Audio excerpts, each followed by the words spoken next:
Yes ma'am, ಮುಂದಿನ ರಾಶಿ ಕಟಕ ರಾಶಿ. ಈ ರಾಶಿಗೆ ಇವತ್ತಿನ ದಿನ ಯಾವ ರೀತಿ ಇದೆ? ಕಟಕ ರಾಶಿ ಅಂತ ಬಂದಾಗ ನೋಡಿ 12ನೇ ಮನೆಗೆ ಗುರು ಹೋಗಿದ್ದಾರೆ. 12ನೇ ಮನೆಗೆ ಗುರು ಹೋಗಿರೋದ್ರಿಂದ ಪುನರ್ವಸು, ಪುಷ್ಯ, ಆಶ್ಲೇಷ ನಕ್ಷತ್ರ ಕಟಕ ರಾಶಿಗೆ ಬರುತ್ತೆ. ಮತ್ತು ರಾಶಿಯಾಧಿಪತಿ ಚಂದ್ರ ಬಿಡಿ ಎಲ್ಲ ಎರಡೆರಡು ದಿನ ಒಂದೊಂದು ಕಡೆ ಇರ್ತಾನೆ. ಸೊ ಕಟಕ ರಾಶಿಗೆ ಗುರು ಹೋದಾಗ 12ನೇ ಮನೇಲಿ ವ್ಯಯಸ್ಥಾನದಲ್ಲಿ ಗುರು ಹೋದಾಗ ಯಾರೆಲ್ಲ ಸ್ಟೂಡೆಂಟ್ಸ್ ಇರ್ತೀರಾ, ವಿದ್ಯಾರ್ಥಿಗಳಿರ್ತೀರಾ, ಯಾರಾದರೂ ಗೌರ್ಮೆಂಟ್ ಎಕ್ಸಾಮ್ ಬರೀತಿರ್ತೀರಾ ಅವ್ರಿಗೆಲ್ಲ ತುಂಬ ಚೆನ್ನಾಗಾಗುತ್ತೆ. ಯಾಕಂದರೆ ಗುರು ನಿಮಗೆ ವಿದ್ಯಾಭ್ಯಾಸದಲ್ಲಿ ಒಳ್ಳೆ ರಿಸಲ್ಟ್ನ ಕೊಡ್ತಾನೆ. ಅದೇ ರೀತಿ ನಿಮ್ಮ ಸ್ವಯ ಅಂತ ಬಂದಾಗ 12ನೇ ಮನೆ ಗುರು ಹೋದಾಗ ಧನ ನಷ್ಟ ಅಂದರೆ ದುಡ್ಡು ಕಾಸಿನ ವಿಚಾರದಲ್ಲಿ ಸ್ವಲ್ಪ ನಷ್ಟವನ್ನು ಅನುಭವಿಸ್ತೀರಾ. ಬರೋ ದುಡ್ಡು ಕರೆಕ್ಟಾಗಿ ಬರೋದಿಲ್ಲ. ಮತ್ತು ಮುಖ್ಯವಾಗಿ ಯಾರಿಗಾದ್ರೂ ದುಡ್ಡೇನಾದರೂ ಕೊಟ್ಟಿದ್ರೆ ಅದನ್ನು ಹಾಗೆ ಮರ್ತು ಬಿಡಬೇಕು. ಆ ಒಂದು ರೇಂಜ್ಗೆ ನಿಮಗೆ ದುಡ್ಡು ಕಾಸಿನ ಬಾಧೆ ತುಂಬ ಹೆಚ್ಚಾಗುತ್ತೆ. ಮತ್ತು ಸಾಲ ಮಾಡ್ಕೊಳ್ಳೋದು ಈ ರೀತಿ ಎಲ್ಲ ಆಗ್ತಾ ಇರುತ್ತೆ. ಮತ್ತು ಕುಟುಂಬ ಸ್ಥಾನ 2ನೇ ಮನೇಲಿ ಕೇತು ಇರ್ತಾರೆ.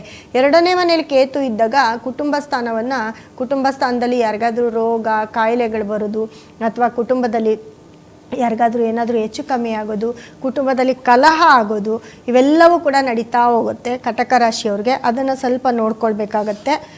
ಮತ್ತು ನಿಮಗೆ 5ನೇ ಮನೇಲಿ ಶುಕ್ರ ಸೂರ್ಯ ಬುಧ, ಇವಾಗ ಪ್ರೆಸೆಂಟು 5ನೇ ಮನೇಲಿ ಶುಕ್ರ ಸೂರ್ಯ ಬುಧ ನಿಮ್ಮ 5ನೇ ಮನೇಲಿ ಇರ್ತಾರೆ. ಅಂದರೆ 2ನೇ ಮನೆಯ ಸೂರ್ಯ, ಸಿಂಹ ರಾಶಿಯ ಅಧಿಪತಿ ಸೂರ್ಯ ಕೂಡ 5ನೇ ಮನೇಲಿದ್ದು ಅದು ಶುಕ್ರ ಮತ್ತು ಬುಧನ ಜೊತೆ ಇದ್ದರೆ ಯಾರಿಗೆಲ್ಲ ನಾನು ಹೇಳಿದೆ ಅವಾಗೆ, ಯಾರೆಲ್ಲ ಸರ್ಕಾರಿ ಉದ್ಯೋಗಕ್ಕೆ ಅಪ್ಲಿಕೇಶನ್ ಹಾಕಿರ್ತೀರ ಅವ್ರಿಗೆಲ್ಲ ಗೌರ್ಮೆಂಟ್ ಜಾಬ್ ಆಗೋದು, ಅಥವಾ ಕೆಲಸ ಸಿಕ್ಕೋದು, ಅಥವಾ ರಾಜಕೀಯದಲ್ಲಿರೋರಿಗೆ ತುಂಬ ಬೆನಿಫಿಟ್ ಆಗೋದು, ನಿಮ್ಮ ಯಾವುದಾದ್ರೂ ನೀವು ಸುಮ್ಮನೆ ಇದ್ರೂ ನಿಮ್ಮ ಒಂದು ಸರ್ಕಾರಕ್ಕೆ ನಿಮ್ಮನ್ನು ಹೇಳ್ಕೊಳ್ಳೋದು, ರಾಜಕೀಯಕ್ಕೆ ಎಂಟ್ರಾಗೋದು, ಇಲ್ಲ ಅವ್ರ ಜೊತೆ ಒಡನಾಟ ಜಾಸ್ತಿ ಆಗೋದು, ಅಧಿಕಾರಿಗಳ ಜೊತೆ ತುಂಬ ಹೆಚ್ಚಿನ ಸಮಯ ಕಳೆಯುವಂಥದ್ದು, ಇದೆಲ್ಲವೂ ಕೂಡ ಕಟಕ ರಾಶಿಯವ್ರಿಗೆ ಇದೊಂದು ಪ್ಲಸ್ ಪಾಯಿಂಟ್ ಅಂತ ಹೇಳ್ಬೋದು.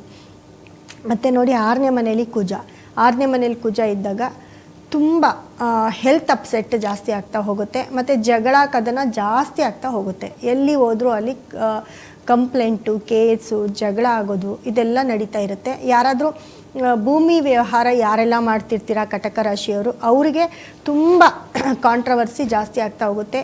ಮತ್ತು ಮೋಸ ಹೋಗುವಂಥ ಚಾನ್ಸಸ್ ಆಗ್ತಾ ಇರುತ್ತೆ.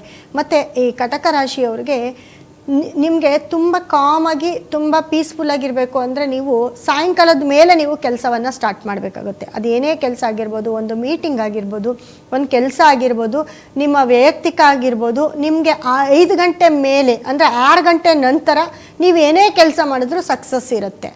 ಅದು ನೀವು ಬೆಳಗ್ಗೆ ಹೊತ್ತು ನಿಮ್ಮ ಕೆಲಸ ಯಾವಾಗಲೂ ನಿಮಗೆ ನೆಗೆಟಿವ್ ಕೊಡ್ತಾ ಹೋಗುತ್ತೆ. ಹಾಗಾಗಿ ಮತ್ತು ನೀವೆಲ್ಲಾದರೂ ಒಂದು ಮೀಟಿಂಗ್ ಹೋಗಬೇಕಾದ್ರೆ, ಯಾರನ್ನಾದರೂ ಮೀಟ್ ಮಾಡಬೇಕಾದ್ರೆ ಕಟಕ ರಾಶಿಯವರು ಅತಿ ಹೆಚ್ಚು ಸ್ವಲ್ಪ ನೀರಿರೋ ಜಾಗ, ಈ ಥರ ಪೀಸ್ಫುಲ್ ಜಾಗನ ನೀವು ಚೂಸ್ ಮಾಡ್ಕೊಳ್ಬೇಕಾಗತ್ತೆ. ಅದು ಅಲ್ಲಿ ನಿಮಗೆ ಪಾಸಿಟಿವ್ನ ಕೊಡ್ತಾ ಹೋಗುತ್ತೆ ಕಟಕ ರಾಶಿಯವ್ರಿಗೆ. ಮತ್ತು ನೋಡಿ 6ನೇ ಮನೇಲಿ ಕುಜ, ಮತ್ತು 8ನೇ ಮನೆಯಲ್ಲಿ ರಾಹು. 8ನೇ ಮನೆ ರಾಹು, 9ನೇ ಮನೆ ಶನಿ. 8ನೇ ಮನೇಲಿ ರಾಹು ಯಾರನ್ನಾದರೂ ನಿಮ್ಮ ಮನೆಯ ಹಿರಿಯರನ್ನ ನೀವು ಕಳ್ಕೊಳ್ಬೇಕಾಗತ್ತೆ, ಇಲ್ಲ ಅವರ ಅನಾರೋಗ್ಯವನ್ನು ನೀವು ಕಣ್ಣಲ್ಲಿ ನೋಡ್ತಾ ಹೋಗಬೇಕಾಗತ್ತೆ ಕಟಕ ರಾಶಿಯವರು. ಅದು ನಿಮಗೆ ತುಂಬ ಒಂದು ಫೀಲ್ ಮಾಡ್ಕೊಳ್ಳೋಕ್ಕೆ ಆಗದೆ ಇರೋವಂಥ ಒಂದು ಕಷ್ಟದ ಪರಿಸ್ಥಿತಿಯಲ್ಲಿ ಕಟಕ ರಾಶಿಯವರು ಇರ್ತೀರ. ಸೊ ಅದು ಬಿಟ್ಟರೆ ದುಡ್ಡು ಕಾಸಿನ ವಿಚಾರದಲ್ಲಿ ಸ್ವಲ್ಪ ಸ್ಟಕ್ ಅಂತಲೇ ಹೇಳಿದೆ. ವಿದ್ಯಾಭ್ಯಾಸ, ಎಜುಕೇಷನ್ ಅಂತ ಬಂದರೆ ಸೂಪರ್ ಕ್ಲಿಕ್ಕು ಕಟಕ ರಾಶಿಯವರಿಗೆ. ಕರೆ ಇದೆ ತಗೊಳ್ಳೋಣ. ಹಲೋ ಹಲೋ ಹಲೋ, ನಿಮ್ಮ ಟಿವಿ ಸೌಂಡ್ ಸ್ವಲ್ಪ ಕಮ್ಮಿ ಮಾಡ್ತೀರಾ? ಎಲ್ಲಿಂದ ಕರೆ ಮಾಡ್ತಾ ಇರೋದು? ಬೆಂಗಳೂರಿಂದ. ಯಾರ ಬಗ್ಗೆ ಕೇಳಬೇಕಿತ್ತು? ಮ್ಯಾಮ್ ನಾನು ನನ್ನ ಬಗ್ಗೆನೇ ಕೇಳಬೇಕಿತ್ತು. ಓಕೆ, ನೀವು ಹುಟ್ಟಿರೋಂಥ ದಿನಾಂಕ ಮತ್ತು ಸಮಯ ಹೇಳಿ. ಓಕೆ, 14/5/1994. 1994. ನೀವು ಹುಟ್ಟಿರೋಂಥ ಸಮಯ ಬೆಳಗ್ಗೆ 5 o'clock. ಓಕೆ, ಮೇಡಮ್ ಅವರಿದ್ದಾರೆ, ಮಾತಾಡಿ. ಓಕೆ ಮೇಡಮ್ ನಮಸ್ತೆ, ಏನು ಮಾಡ್ತಾ ಇದ್ದೀರಾ? ಮ್ಯಾಮ್ ನಮಸ್ತೆ ಮ್ಯಾಮ್. ಏನು ಮಾಡ್ಕೊಂಡಿದ್ದೀರಾ? ಮ್ಯಾಮ್ ನಾನು ಹೌಸ್ ವೈಫು. ಓಕೆ, ಮಿಥುನ ರಾಶಿ, ಮೃಗಶಿರ ನಕ್ಷತ್ರ. ಹಾಂ ಹೌದು ಮ್ಯಾಮ್. ಇದು ಏನು ಪ್ರಶ್ನೆ ನಿಮ್ಮದೇನಾ ಇದು? ಹೌದು ನಂದೇ ಅದು. 2012ಇಂದ 28ವರೆಗೂ ಗುರುದಶೆ ನಿಮಗೆ. ಓಕೆ ಹಾಂ ಹೇಳಿ, ಏನು ಪ್ರಶ್ನೆ ನಿಮ್ಮದು? ಮ್ಯಾಮ್ ನಾನು ನನ್ನ ಹಸ್ಬೆಂಡ್ ಮನೆ ಕಟ್ತಾ ಇದ್ದೀವಿ. ಸೊ ಮನೆ ಸ್ವಲ್ಪ ಸ್ಟಾಪ್ ಮಾಡಿದ್ದೀವಿ. ಸೊ ಫೈನಾನ್ಷಿಯಲ್ ಪ್ರಾಬ್ಲಮ್ ಆಗಿದೆ. ಯಾರ ಹೆಸರಲ್ಲಿ ಮನೆ ಕಟ್ತಾ ಇದ್ದೀರಾ? ಸರಿ ಮ್ಯಾಮ್. ಮನೆ ಪ್ರಾಪರ್ಟಿ ಯಾರ ಹೆಸರಲ್ಲಿದೆ? ನನ್ನ ಹಸ್ಬೆಂಡ್ ಹೆಸರಲ್ಲೇ ಇದೆ. ನೋಡಿ, ನಿಮಗೆ ಗುರುದಶೆ 12ರಿಂದ 28 ಅಂದೆ. ಸೊ ಗುರುದಶೆ ನಿಮಗೆ ಅಂತ ಏನು ಚೆನ್ನಾಗಿಲ್ಲ. ಯಾಕಂದ್ರೆ ನಿಮಗೆ 6ನೇ ಮನೇಲಿ ಗುರು ಇದ್ದಾನೆ. ಓಕೆ. 6ನೇ ಮನೇಲಿ ಗುರು ಇರೋದ್ರಿಂದ ಮನೆ ಸ್ಟಾಪ್ ಮಾಡಿದ್ದೀರಾ. ಫೈನಾನ್ಸ್ ಪ್ರಾಬ್ಲಮ್ಮು, ಒಂಚೂರು ಕಾಂಟ್ರವರ್ಸಿ, ಜಗಳಗಳು ಅದು ಇದು ಆಗ್ತಾ ಇರುತ್ತೆ. ಓಕೆ. ಮತ್ತೆ ನೋಡಿ, ನಿಮಗೆ ಕೇತು ಮತ್ತೆ ಬುಧ ಶುಕ್ರ ನಿಮ್ಮ ಲಗ್ನದಲ್ಲೇ ಇದ್ದಾರೆ. ಓಕೆ. ನಿಮಗೆ ನೆಕ್ಸ್ಟ್ ಶನಿ ದಶೆ ಬರುತ್ತೆ. ಯಾವಾಗ ಶನಿ ದಶೆ ಬರೋದು? ನಿಮಗೆ 28ಇಂದ 28ಇಂದ ಶನಿ ದಶೆ ಬರುತ್ತೆ. ಶನಿ ದಶೆ ನಿಮಗೆ ತುಂಬ ಚೆನ್ನಾಗಾಗುತ್ತೆ. ಓಕೆ. ಯಾಕಂದರೆ 10ನೇ ಅವನೇ ಆಗಿರ್ತಾನೆ, 10ನೇ ಮನೇಲಿ ಅವನೇ ಇರ್ತಾನೆ. ಸೊ 9ನೇ 10ನೇ ಅವನಾಗಿ ನಿಮಗೆ ಒಳ್ಳೆ ರಿಸಲ್ಟನ್ನು ಕೊಡ್ತಾನೆ ನಿಮಗೆ. ಮತ್ತು ನಿಮ್ಮ ಜಾತಕದಲ್ಲಿ ಸೂರ್ಯ ಕೆಟ್ಟಿದ್ದಾನೆ. ಸೂರ್ಯ 12ನೇ ಮನೇಲಿದ್ದಾನೆ. ಸೂರ್ಯ ಕೆಟ್ಟಿರೋದ್ರಿಂದ ಸೂರ್ಯ ಮತ್ತು ಗುರು ಇಬ್ಬರು ಕೆಟ್ಟಿದ್ದಾರೆ. ಈ ಇಬ್ಬರು ಕೆಟ್ಟಿರೋದಕ್ಕೆ, ಸೂರ್ಯ ಕೆಟ್ಟಿರೋದಕ್ಕೆ ನಿಮ್ಮ ಮನೇಲಿ ನಿಮ್ಮ ಹಿರಿಯರಿಂದ ತುಂಬ ಪ್ರಾಬ್ಲಮ್ ಆಗ್ತಾ ಇರುತ್ತೆ. ಆ ಥರ ಏನಾದರೂ ಇದೆಯಾ ನಿಮ್ಮ ಮನೇಲಿ? ದೊಡ್ಡವರಿಂದ ಅಂತ ನಮ್ಮ ಮನೆಯಲ್ಲಿ ಯಾರು ಇಲ್ಲ ಮ್ಯಾಮ್. ನಮ್ಮ ಅತ್ತೆ ಇದ್ದಾರೆ, ನಮ್ಮ ಮಾವ ಎಕ್ಸ್ಪೈರ್ಡ್ ಆಗಿದ್ದಾರೆ. ನಮ್ಮ ತಂದೆ ನಮ್ಮ ತಾಯಿ ಅವ್ರು ಇದಾರೆ ಅಷ್ಟೇ ಮ್ಯಾಮ್. ಅವ್ರು ಹಿರಿಯರಲ್ವಾ? ಅದೇ ಹಿರಿಯರು. ನಮ್ಮ ತಂದೆಗೆ ಸ್ವಲ್ಪ ಹೆಲ್ತ್ ಇಶ್ಯೂಸ್ ಇದೆ.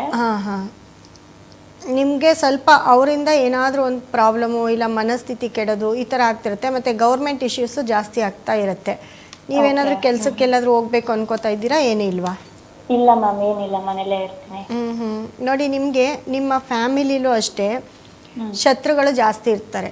ಶತ್ರುಗಳು ಅಂತಂದರೆ ಮುಂದೆ ಒಂದು ಮಾತಾಡೋದು, ಹಿಂದೆ ಒಂದು ಮಾತಾಡೋದು, ಈ ಥರ ಎಲ್ಲ ಜಗಳ ಅಂತಂದರೆ ಮನಸ್ಸಿಗೆ ನೋವಾಗುವಂಥ ಪರಿಸ್ಥಿತಿ ಜಾಸ್ತಿ ಇರುತ್ತೆ. ಮತ್ತು ನಿಮಗೆ ಬುಧ ಶುಕ್ರ ಒಟ್ಟಿಗೆ ಇದ್ದರೆ ನಿಮ್ಮ ಜಾತಕ ತುಂಬ ಚೆನ್ನಾಗಿದೆ. ಒಂದು ಗುರು ಮತ್ತು ಸೂರ್ಯ ಇಬ್ಬರೇ ಕೆಟ್ಟಿರೋದು. ಅವ್ರಿಗೆ ನೀವು ಪರಿಹಾರ ಮಾಡಿಕೊಂಡ್ರೆ ನಿಮ್ಮ ಜಾತಕ ತುಂಬ ಚೆನ್ನಾಗಿರುತ್ತೆ. ಆಮೇಲೆ ನಿಮ್ಮ ಮನೆಯವ್ರು ಏನು ಕೆಲಸ ಮಾಡ್ತಾರೆ ಮ್ಯಾಮ್? ಅವರು ಬಿಸ್ನೆಸ್ ಮ್ಯಾಮ್. ಏನು ಬಿಸ್ನೆಸ್ ಮಾಡ್ತಾರೆ? ರಿಯಲ್ ಎಸ್ಟೇಟ್ ಬಿಸ್ನೆಸ್ ಮಾಡ್ತಾರೆ ಮ್ಯಾಮ್. ಅದು ಏನು ಈ ಸತಿ ಏನು ಅಂತ ಏನು ಪಾಸಿಟಿವ್ ಇಲ್ಲ ನನ್ನ ಪ್ರಕಾರ. ರಿಯಲ್ ಎಸ್ಟೇಟ್ ಬಿಸ್ನೆಸ್ಸಲ್ಲೂ ಅವರೂ ಸ್ವಲ್ಪ ಡಲ್ ಆಗಿರ್ತಾರೆ. ಯಾಕಂದರೆ ನಿಮಗೆ ನೋಡಿ, ಸಪ್ತಮದಲ್ಲಿ ರಾಹು ಇರ್ತಾರೆ. ಸಪ್ತಮಾಧಿಪತಿ ಶುಕ್ರ ಬಂದು ನಿಮಗೆ ಇದರಲ್ಲಿ ಲಗ್ನದಲ್ಲಿ ಇರ್ತಾರೆ. ಸೊ ಹಾಗಾಗಿ ನಿಮ್ಮ ಮನೆಯವ್ರ ಬಿಸ್ನೆಸ್ಸು ಇವಾಗ ಡಲ್ ಆಗಿದೆ ನನ್ನ ಪ್ರಕಾರ. ಅಂತ ಏನು ಇದು ಪ್ರೋಗ್ರೆಸ್ಸು ಕಾಣಿಸ್ತಿಲ್ಲ.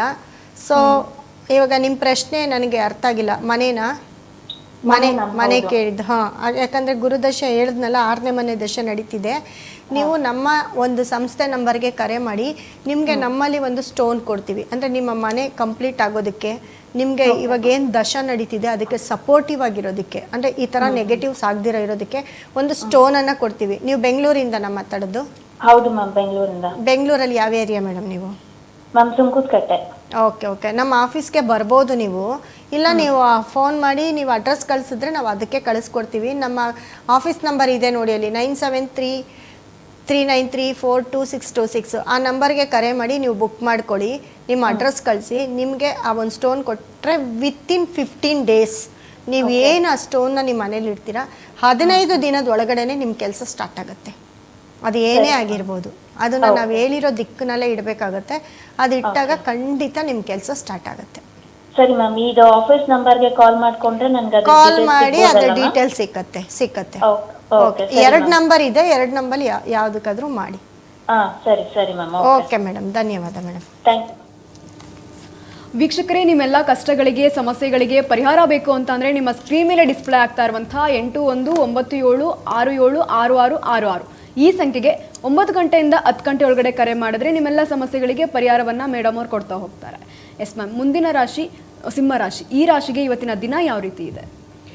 ಸಿಂಹರಾಶಿ ಅಂತ ಬಂದಾಗ ರಾಶಿಯಲ್ಲೇ ಕೇತು ಇರ್ತಾರೆ. ಆಲ್ರೆಡಿ ಸಿಂಹರಾಶಿಯವ್ರಿಗೆ ಟೈಮ್ ಕೆಟ್ಟಿದೆ ಅಂತ ಹೇಳ್ತಾನೆ ಬರ್ತಾ ಇದ್ದೀವಿ. ಅದರಲ್ಲೂ ಇಷ್ಟು ದಿನ ಗುರು ಬಂದು 12ನೇ ಮನೇಲಿ ಇದ್ದಾಗಂತೂ ಸಿಂಹರಾಶಿಯವ್ರಿಗೆ ನರಕ ಯಾತನೆ ಅಂತಲೇ ಹೇಳ್ಬೋದು. ಈ 2 ತಿಂಗಳು ಅವ್ರನ್ನ ಫ್ರೈ ಮಾಡ್ದಂಗೆ ಇರ್ತಾರೆ, ಬಾಣಲಿಗೆ ಹಾಕಿ ಫ್ರೈ ಮಾಡ್ದಂಗೆ ಇರ್ತಾರೆ. ಯಾಕಂದರೆ ಅಷ್ಟು ಕಷ್ಟವನ್ನು ಸಿಂಹರಾಶಿಯವರು ಅನುಭವಿಸಿದ್ದಾರೆ ಕೂಡ.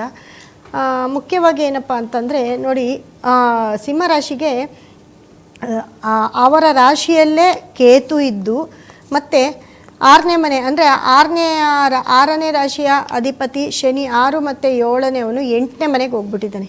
ಈ 8ನೇ ಮನೆಗೆ ಶನಿ ಇರೋದು ಎಲ್ಲೋ ಒಂದು ಕಡೆ ಏನಾದರೂ ಒಂದು ಕಾಟ ಕೊಡ್ತಾನೆ ಇರ್ತಾನೆ.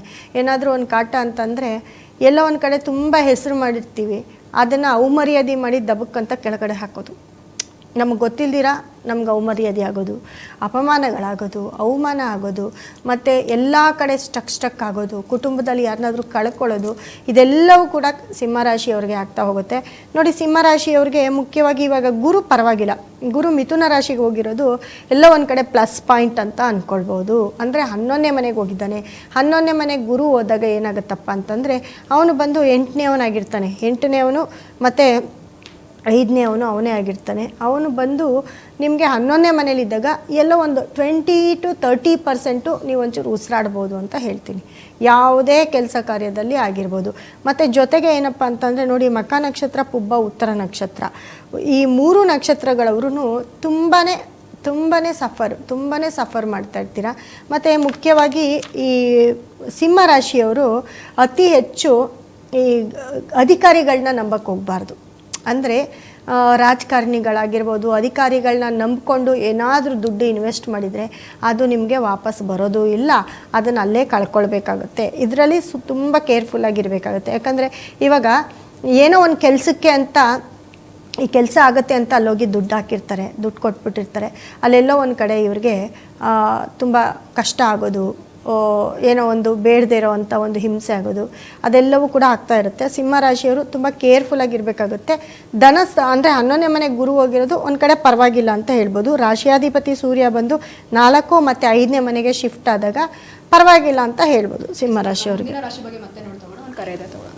ಹಲೋ ಹಲೋ, ನಮಸ್ತೆ ಅಮ್ಮ, ಎಲ್ಲಿಂದ ಕರೆ ಮಾಡ್ತಾ ಇರೋದು? ಹಾಂ ಮೇಡಮ್, ನಾವು ದೊಡ್ಡಬಳ್ಳಾಪುರದಿಂದ ಫೋನ್ ಮಾಡ್ತಿರೋದು. ಯಾರ ಬಗ್ಗೆ ಕೇಳಬೇಕಿತ್ತು? ನನ್ನ ಬಗ್ಗೆ ಮತ್ತೆ ಮಗನ ಬಗ್ಗೆ ಕೇಳಿದೆ. ನೀವು ಹುಟ್ಟಿರೋಂಥ ದಿನಾಂಕ ಮತ್ತು ಸಮಯ ಹೇಳಿ.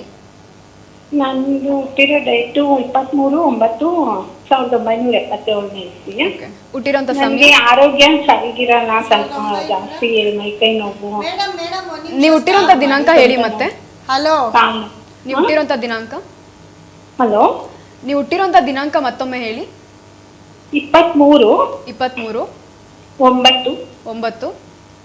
1977.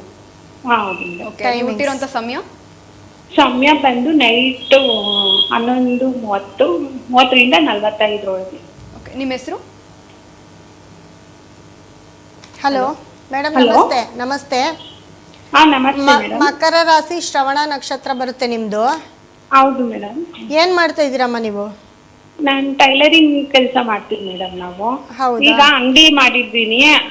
ಆ ಅಂಗಡಿಗೆ ಸ್ವಲ್ಪ ಇಂಪ್ರೂವ್ಮೆಂಟ್ ಆಗ್ಬೇಕು, ಮತ್ತೆ ಕೆಲ್ಸದವ್ರು ಸಿಗ್ಬೇಕು ನನ್ಗೆ ಅಂಗಡಿಗೆ. ಆರೋಗ್ಯ ಸಮಸ್ಯೆ ಇದೆ, ಸ್ವಂತ ಮನೆ ಇದೆಯಾ ನಿಮ್ಗೆ? ಹಣಕಾಸಿನ ತೊಂದ್ರೆ, ಸ್ವಲ್ಪ ಸಾಲದ ಸಮಸ್ಯೆ ಎಲ್ಲ ಜಾಸ್ತಿ ಇದೆ. ಮೇಡಮ್, ನಮ್ಮ ಮಾತು ಸ್ವಲ್ಪ ಕೇಳಿ. ಸ್ವಂತ ಮನೆ ಇದೆಯಾ ನಿಮ್ಗೆ? ಸ್ವಂತ ಮನೆ ಇದೆಯಾ? ಕೇಳಿಸ್ಲಿಲ್ಲ. ಸ್ವಂತ ಮನೆ ಇದೆಯಾ ಅಂದೆ. ಹಾ ಮೇಡಮ್, ಸ್ವಂತ ಮನೆ ಇದೆ. ನೋಡಿ, ನಿಮ್ಗೆ ಶನಿ ದಶೆ ನಡೀತಾ ಇದೆ. ಇವಾಗ ನಾನು ಹೇಳೋದು ಕೇಳಿಸ್ಕೊಳ್ಳಿ. ಶನಿ ದಶೆ ನಡೀತಾ ಇದೆ ನಿಮ್ಗೆ. ಶನಿ ಬಂದು 3ನೇ ಮನೇಲಿ ಇರ್ತಾರೆ. ಯಾವತ್ತೂ ನಿಮ್ಗೆ ನಿಮ್ಮ ತಂಗಿ, ನಿಮ್ಮ ಅಕ್ಕ, ನಿಮ್ಮ ತಮ್ಮ, ನಿಮ್ಮ ಅಣ್ಣ ಅವ್ರು ಯಾರು ನಿಮ್ಗೆ ಆಗೋದಿಲ್ಲ. ಮತ್ತೆ ಮುಖ್ಯವಾಗಿ ಏನಪ್ಪ ಅಂತಂದ್ರೆ ದುಡ್ಡು ಕಾಸಿನ ವಿಚಾರದಲ್ಲಿ ತುಂಬಾ ಕೇರ್ಫುಲ್ ಆಗಿರ್ಬೇಕಾಗತ್ತೆ. ನೀವು ಯಾರಿಗಾದ್ರೂ ದುಡ್ಡು ಕಾಸಿನ ವಿಚಾರದಲ್ಲಿ ತುಂಬಾ ಕೇರ್ಫುಲ್ ಆಗಿರ್ಬೇಕಾಗತ್ತೆ. ಯಾರಿಗಾದ್ರೂ ದುಡ್ಡು ಕೊಟ್ರೆ ದುಡ್ಡು ಬರೋದಿಲ್ಲ. ಸಾಲ, ಲೋನು ಏನಾದ್ರೂ ಇದೆಯಾ ನಿಮ್ಗೆ? ಸಾಲದ ಸಮಸ್ಯೆ ಇದೆ ಮೇಡಮ್, ಸ್ವಲ್ಪ ಸಾಲ ಜಾಸ್ತಿ ಇದೆ. ಅದನ್ನ ಹೇಳುತ್ತೆ. ಇವಾಗ ನಡೀತಾ ಇರೋ ದಶೆ ಕೂಡ ಶನಿ ದಶೆ ಆಗಿರುತ್ತೆ. ಮತ್ತೆ ನಿಮ್ಗೆ ಮುಖ್ಯವಾಗಿ ಏನಪ್ಪ ಅಂತ ಅಂದ್ರೆ, ಈ ಬೇರೆ ಭಾಷೆಯವರು, ಬೇರೆ ದೇಶದವರು, ಅವ್ರನ್ನ ನೀವು ಕೆಲ್ಸಕ್ಕೆ ಇಟ್ಕೊಳ್ಳಿ. ಕೆಲ್ಸಕ್ಕೆ ಯಾರನ್ನಾದ್ರೂ ಇಟ್ಕೊಂಡಿದ್ದೀರಾ? ಬೇರೆ ದೇಶದವ್ರದ್ದು, ಬೇರೆ ಅನ್ಯ ಭಾಷೆಯವ್ರನ್ನ ಕೆಲ್ಸಕ್ಕೆ ಯಾರಾದ್ರೂ ಇದ್ದಾರಾ ನಿಮ್ಗೆ? ಇಲ್ಲ, ಆ ತರದವ್ರು ಯಾರು ಇಲ್ಲ. ನೀವೇ ಕೆಲಸ ಇಟ್ಕೊಂಡು ಮಾಡಿಸ್ಬೇಕು ಅಂತ ಅನ್ಕೊಂಡಿದ್ರೆ ಇಲ್ಲಿ ಅವ್ರನ್ನೇ ತಗೊಳ್ಳಿ. ಬೇರೆ ಕಡೆ ಅವ್ರನ್ನ ಕೆಲ್ಸಕ್ಕೆ ಇಟ್ಕೊಂಡ್ರೆ ನಿಮ್ಗೆ ಇದರಲ್ಲಿ ಮೋಸ ಹೋಗೋ ಚಾನ್ಸಸ್ಸು ಜಾಸ್ತಿ ಇರುತ್ತೆ. ನೋಡಿ ಕೆಲ್ಸಕ್ಕೆ ತಗೊಳ್ಳಿ. ಕೆಲ್ಸದವರಿಂದ ತೊಂದರೆ ಅಂತ ಹೇಳುತ್ತೆ ನಿಮ್ ಜಾತಕ, ಆಯ್ತಾ? ಮತ್ತೆ ಇನ್ನ ಸಾಲ ಮಾಡ್ಕೋತೀರಾ ಅಂತಾನು ಹೇಳುತ್ತೆ. ಇನ್ನ ಸ್ವಲ್ಪ ಸಾಲಕ್ಕೆ ಹೋಗ್ತೀರಾ ಅಂತ ಹೇಳುತ್ತೆ. ಯಾಕಂದ್ರೆ ಶನಿ ದಶೆ ನಡೀತಾ ಇದೆ ಇವಾಗ. ಹಾಗಾಗಿ ಸ್ವಲ್ಪ ಕೇರ್ಫುಲ್ ಆಗಿರ್ಬೇಕಾಗತ್ತೆ. ಸಾಲ ಮಾಡ್ಕೊಳಕ್ ಹೋಗ್ಬೇಡಿ, ಅತಿ ಹೆಚ್ಚು ಸಾಲಕ್ಕೆ ಹೋಗ್ಬಿಡ್ತೀರಾ. 29ರಿಂದ 30 ನಿಮ್ಗೆ ಏನು ಟೈಮ್ ಚೆನ್ನಾಗಿಲ್ಲ. ಆ ಟೈಮಲ್ಲಿ ತುಂಬ ಕೇರ್ಫುಲ್ ಆಗಿರ್ಬೇಕಾಗತ್ತೆ. ನಿಮಗೆ 38ರಿಂದ ಬುಧ ದಶೆ ನಡೆಯುತ್ತೆ 38ರಿಂದ ತುಂಬ ಚೆನ್ನಾಗಿರುತ್ತೆ ನಿಮಗೆ.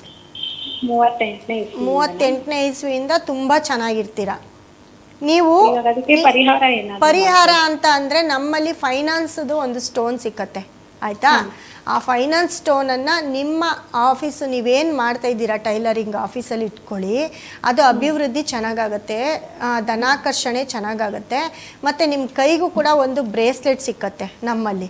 ಆ ಬ್ರೇಸ್ಲೆಟು ಸದಾ ನಿಮ್ಮ ಕೈಗೆ ಹಾಕ್ಕೊಳ್ಳಿ, ಯಾಕಂದರೆ ನಿಮಗೆ ಆರೋಗ್ಯ ಸಮಸ್ಯೆ ಹೆಚ್ಚಾಗಿರುತ್ತೆ. ಮುಂದಕ್ಕೂ ಕೂಡ ಆರೋಗ್ಯ ಸಮಸ್ಯೆ ಬರುತ್ತೆ.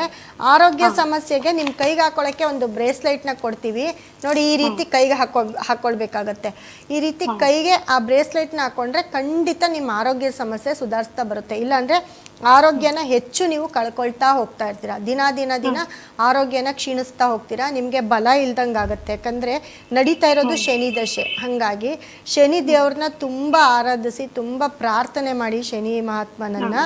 ಜೊತೆಗೆ ನೀವು ನಮ್ಮ ಸಂಸ್ಥೆ ನಂಬರ್ ಕರೆ ಮಾಡಿ, ಖಂಡಿತ ನಿಮಗೆ ಆ ಒಂದು ಫೈನಾನ್ಸ್ ಸ್ಟೋನು ಮತ್ತು ಆರೋಗ್ಯದ ಒಂದು ಬ್ರೇಸ್ಲೆಟು. ನೀವು ಅಡ್ರೆಸ್ ನೀವು ಬೆಂಗಳೂರೇನಾ? ಬೆಂಗಳೂರಾ? ಯಾವ ಊರು? ದೊಡ್ಡಬಳ್ಳಾಪುರ. ನಿಮ್ಮ ಅಡ್ರೆಸ್ ಕಳಿಸ್ಕೊಡಿ. ನಿಮ್ಮ ಅಡ್ರೆಸ್ಗೆ ನಮ್ಮ ಸ್ಟೋನು ಬ್ರೇಸ್ಲೆಟ್ ಕಳಿಸ್ತೀವಿ. ನೀವು ಹಾಕೊಂಡಿದ್ದು 15-20 ದಿನದೊಳಗಡೆನೆ ನಿಮ್ಗೆ ಒಳ್ಳೆ ರಿಸಲ್ಟ್ ಕೊಡುತ್ತೆ. ಹೌದಾ? ಹೌದು, ದುಡ್ಡು ಕಾಸಲ್ಲೆಲ್ಲ ಸ್ವಲ್ಪ ಇಂಪ್ರೂವ್ಮೆಂಟ್ ಆಗ್ತಾ ಹೋಗ್ತೀರಾ. ಮತ್ತೆ ಡೆವಲಪಿಂಗ್ ಚೆನ್ನಾಗಿರುತ್ತೆ. ಸರಿ ಸರಿ ಮೇಡಮ್, ಧನ್ಯವಾದ. ಹಾಂ, ಥ್ಯಾಂಕ್ ಯು.